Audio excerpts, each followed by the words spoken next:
Well, it was a big win only because we were able to take the lead late in the game. We certainly didn't play our best basketball. I talked to the team afterwards, and they said, "Coach, we just felt lethargic. We haven't had a game in a week." I don't want to use that as an excuse, but we weren't real sharp mentally.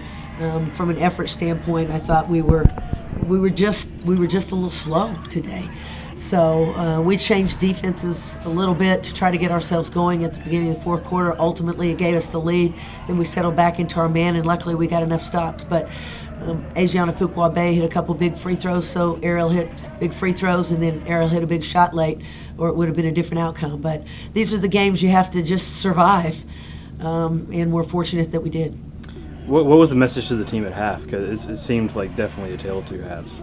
Well, I don't know that the message was any different than it was before the game, and I just talked about how they kept us uncomfortable, and I didn't think we should have been uncomfortable. Everything that they were doing to us were things that we had worked on, were things that we talked about, but I thought our post players were uncomfortable, expecting a double team to come. They were going back and forth between man and zone, and we talked about that, staying in the same offense. But I really think the difference in the game, or the difference, was the tempo. I felt like Cincinnati wanted a very, very slow tempo, and they made us play half-court defense a long time, and they kept the tempo of the game down. We wanted to get faster. We need the ball to come off the rim and get in transition and go into our secondary, and we really weren't able to do that.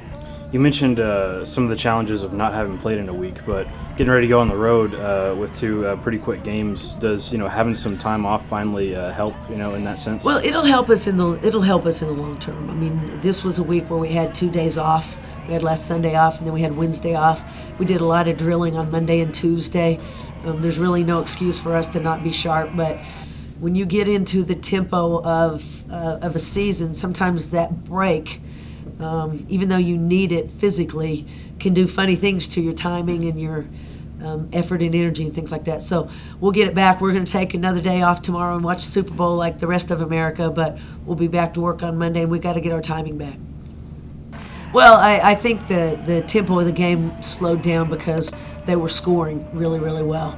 And anytime the ball goes through the net, it's a lot more difficult to run on a make. It allowed them to set their press, so that slowed us down further. So the easy answer to that question is that you keep from scoring and get a defensive rebound so that you can go in transition.